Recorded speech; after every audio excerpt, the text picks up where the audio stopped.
back to another episode of Vyadikram Special with Nikki Kalita. I'm your host Nikki, and today we have a very special guest with us. He is a singer, social activist, and a cultural icon. Let's welcome to our show Simanta Sekhar Da. Welcome. Thank you, Nikki. Okay. So first of all हम आज सीमंत दा के बारे में जानेंगे. उनकी personal life के बारे में हम सब जानते हैं. उनके बारे में हम यूट्यूब में हो या फिर गूगल में हो, हम उनके बारे में सब कुछ जानते हैं. तो आज हम थोड़ा सा हटके उनके बारे में जानेंगे. तो सीमंत दा हमें बताइए कि अगर आप आज सिंगर नहीं होते तो आप आज क्या होते हैं? देखिए, जहाँ तक ये सवाल आप कर रहे हो, मैं कोई ऐसा कुछ जवाब आपको नहीं दे सकता हूँ कि मैं अगर सिंगर नहीं होता तो मैं होता क्या. तो शायद डेस्टिनी था जो मुझे यहाँ तक ले आया, और पता नहीं आगे कहाँ तक मुझे लेके जाएंगे और मुझे कहाँ जाना है फिर. तो मैं समय के हिसाब से चलता हूँ. समय मुझे जहाँ लेके जा रही है मैं वही जा रहा हूँ. और इस सवाल का जवाब यही होता कि शायद मैं अगर सिंगर नहीं होता तो अलग कुछ होता. जहाँ मुझे डेस्टिनी लेके चला जाता वही, उसको ही मुझे अपनाना पड़ता. तो आप बचपन से सिंगिंग में हैं? नहीं, हाँ, मैं सिंगर तो जो मेरा पैशन है वो तो बस बचपन से ही है.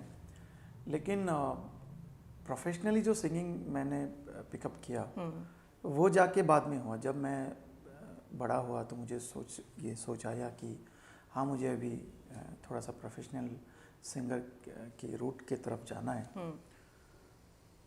तो जैसे मैंने बताया कि डेस्टिनी था कि मुझे ये लाइन पे मुझे चलना पड़ा. तो मतलब पढ़ाई के साथ साथ आप सिंगिंग को कैसे मैनेज करते थे उस टाइम पे?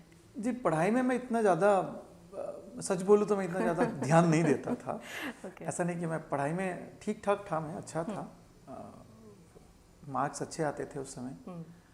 लेकिन बात ये कि सिंगिंग में ज़्यादा मेरा इंटरेस्ट ज़्यादा था. तो पढ़ाई और सिंगिंग दोनों को मैंने साथ में लेके गया, मैं ऐसा नहीं बोल सकता हूँ. हाँ, सिंगिंग में थोड़ा सा ज़्यादा था मेरा इंटरेस्ट, तो सिंगिंग थोड़ा ज़्यादा आगे बढ़ गया और पढ़ाई पीछे पड़ गई थोड़ी सी. तो फिर भी पढ़ाई बहुत इम्पोर्टेंट है. लेकिन बात यह है कि मेरे हिसाब से मैं यही सोचना चाहता हूँ कि मैं बोलना चाहता हूँ कि आप जिस पे आपका इंटरेस्ट हो उसको आप पिकअप करो, उसको लेके चलो आगे. तो शायद ही कुछ रिजल्ट आपको मिल पाए. तो हमारे असम के जो यूथ है वो काफ़ी ज़्यादा जो है वो इंस्पायर हैं आपसे. तो उनके बारे में आप क्या कहना चाहेंगे जो इस लाइन में आना चाहते हैं? नहीं, देखिए, ये ऐसा नहीं है कि कोई मेरे से इंस्पायर्ड है या मैं किन से इंस्पायर्ड हूँ, अलग बात है. लेकिन बात ये है कि आप अपने सोच पे क्या रखते हो. जो युवा पीढ़ी अभी आ रहे हैं वो अपनी सोच पे वो लोग क्या सोचते हैं, उनके जहन में क्या है, क्या करना चाहते हैं वो आगे जाके, क्या सोच रहे हैं कि मुझे बिजनेस करना है या मुझे सिंगिंग लाइन पे आगे जाना है या मुझे अच्छी तरीके से पढ़ाई करके फिर आईएएस का डिग्री लगाना है, आईएएस का सब्जेक्ट में मेरे को क्वालिफाई करना है. तो जो भी वो चाहे अपने, जब वो जुनून, जब उनके अंदर जब वो जुनून की आग जब रहेगी ना, तभी कुछ ना कुछ वो कर पाएंगे. अगर वो लोग कंफ्यूज हो जाते हैं कि घर वाले मेरे को बोल रहे कि पढ़ो, प्रेशराइज कर देते हाँ, और मेरा दिल कह रहा है कि मैं पढ़ाई में अच्छा नहीं हूँ, मेरे को गाना गाना है, या कोई बोल रहा है कि नहीं यार मेरे को एंटरप्रेन्योर बनना है, बिजनेस करना है, अपने आप को संभालना है. तो मैं सोचता हूँ कि उनको वो कंफ्यूजन ही थोड़ा सा इस जगह पे लेके जाएगा, फिर उनका प्रॉब्लम बढ़ता रहेगा.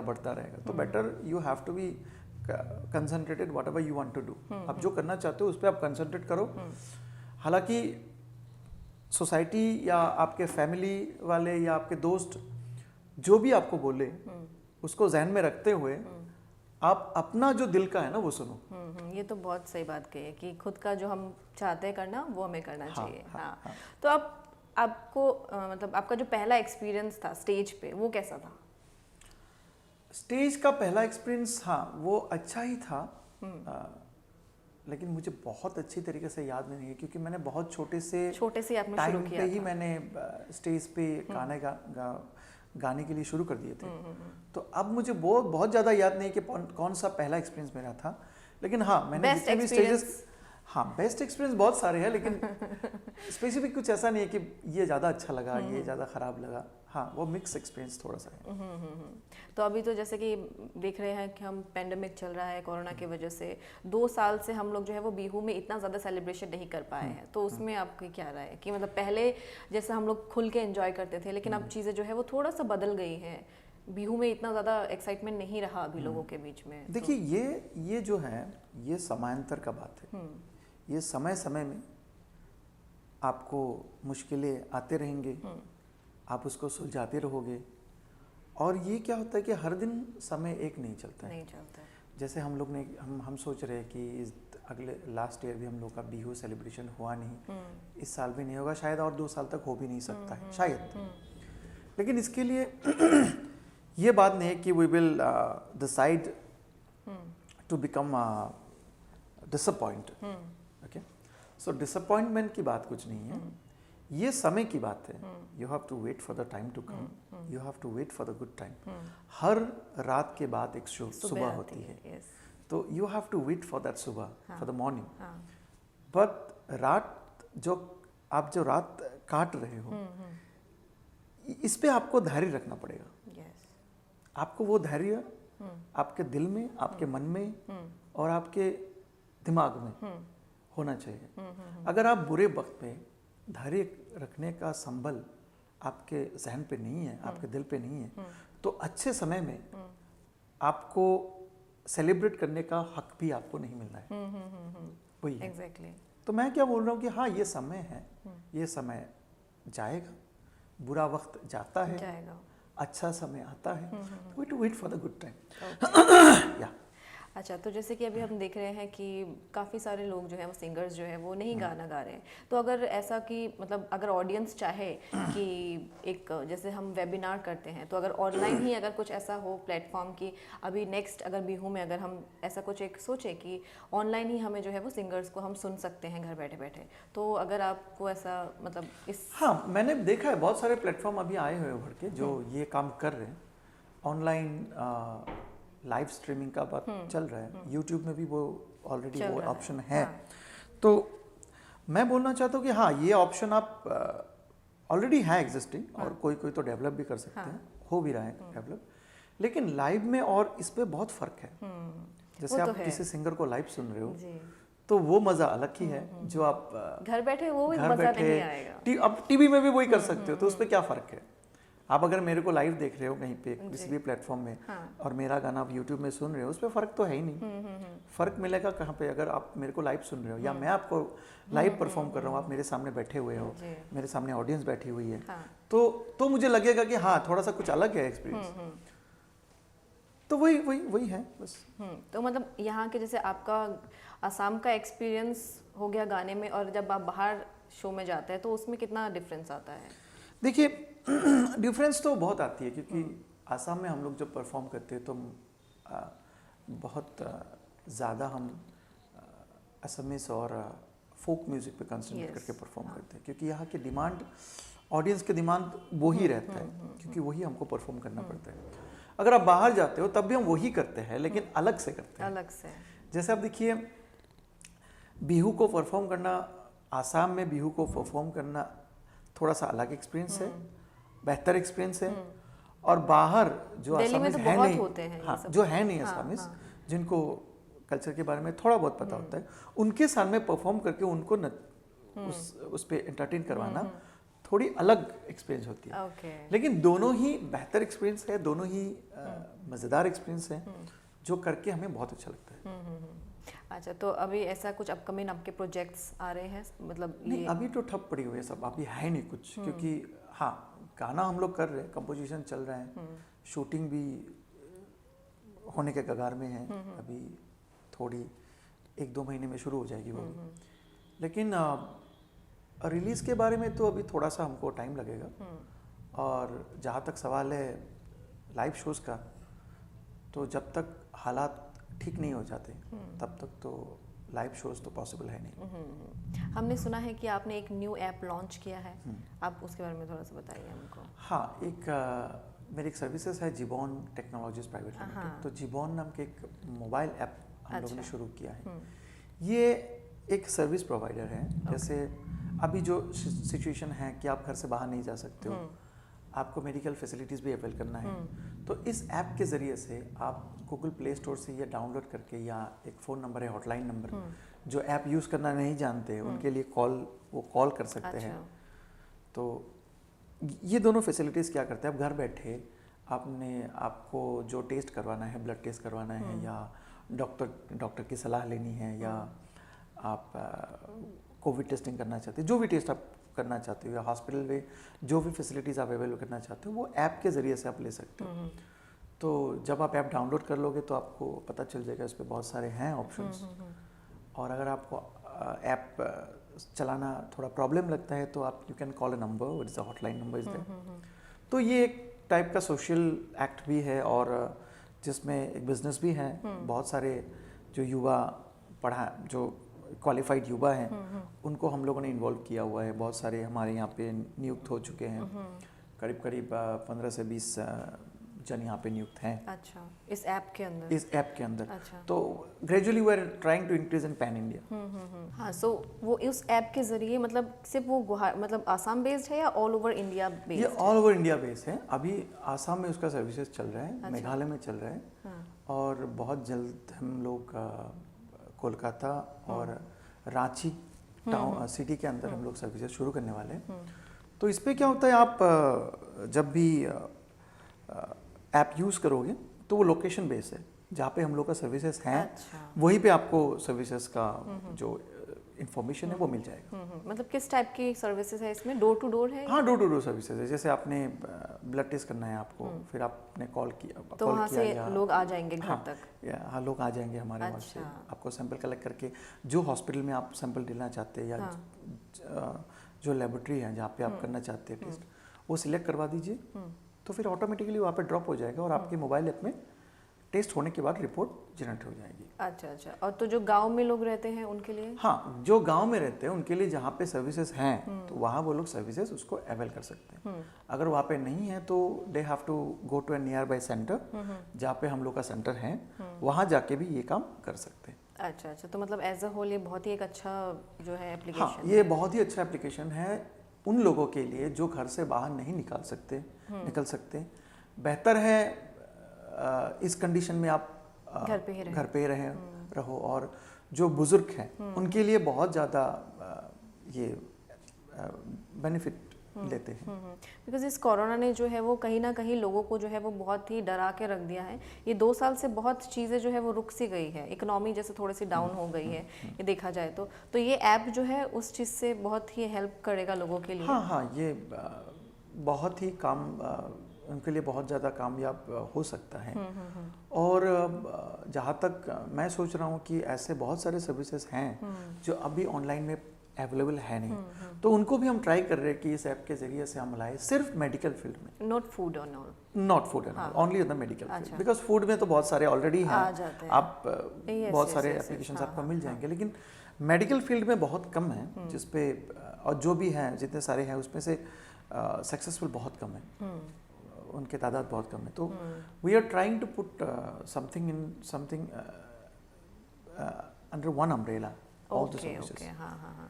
So if we get more responses from the people, then definitely we'll go ahead. Okay. तो सर ये जीबोन नाम कैसे पड़ गया मतलब?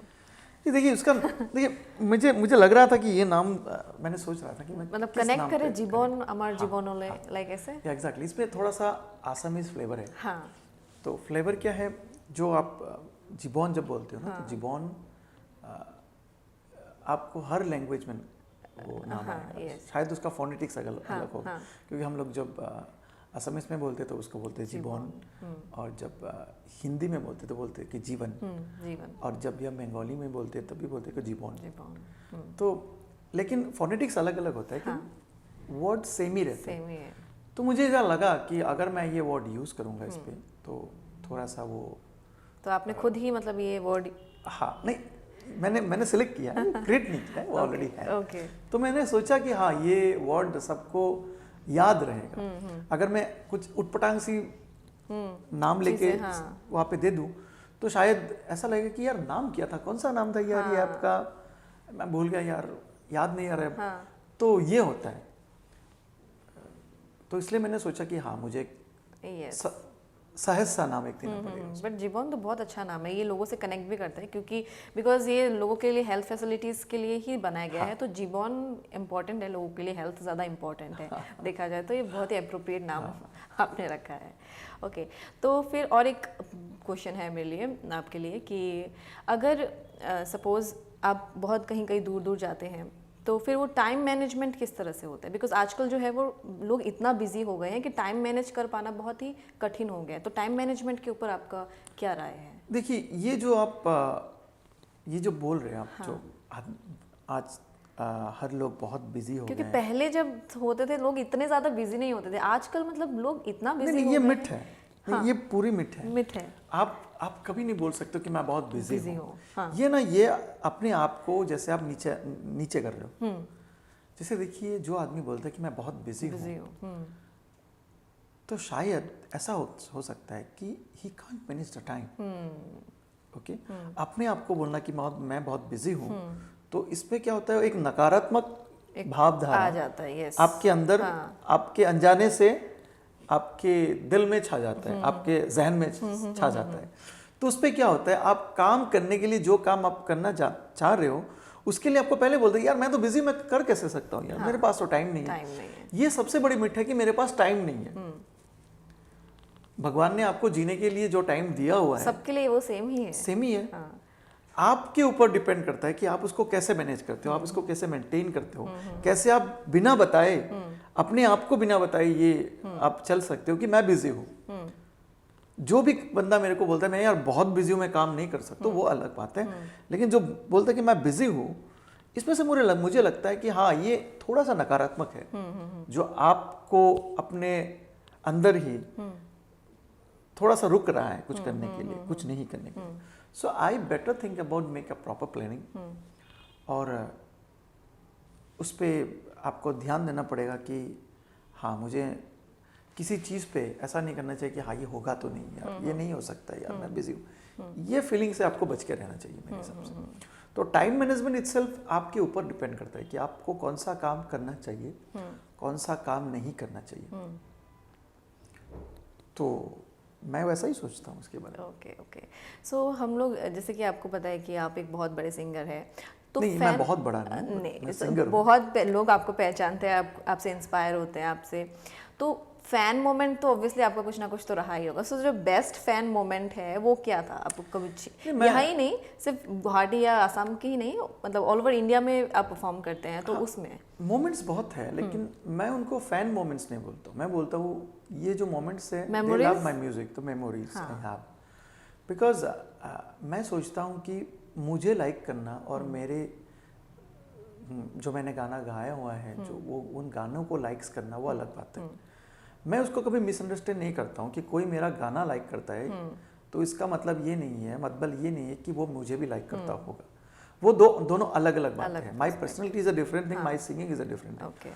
तो उस पर क्या होता है, बहुत सारे बंदे इस पे इनको एक्यूमुलेट कर देते हैं, एक जैसे समझते हैं कि फैन मोमेंट्स हैं या फ्रेंड मोमेंट्स हैं या मेमोरीज हैं।